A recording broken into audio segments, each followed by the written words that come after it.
This is the back side of your headliner. See these glue lines here? This is where all your wire was hooked up to. And so what I did, instead of leaving it in while I worked on it, I went ahead and took a razor blade and I cut along that glue line, being careful not to cut any of the wires.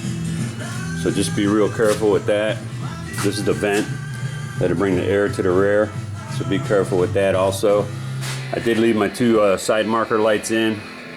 They just unplugged, which is pretty neat. This here, of course, is for my rear DVD, and of course you see your outline here for your sunroof. And of course you're also glued along here with the wires. This is your center console up front with your two lights and your sunglass holder. These holes here, this is where your sun visors went into.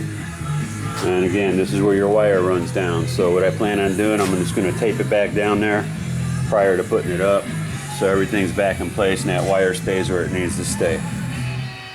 So that's all I got for now.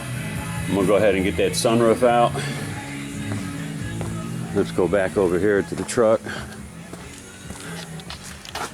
And then just follow the instructions on this and some common sense to help you go ahead and you'll be able to unbolt this. I don't see any problem with it. I'm going to go ahead and pull those sun visors back down and get to those bolts up front.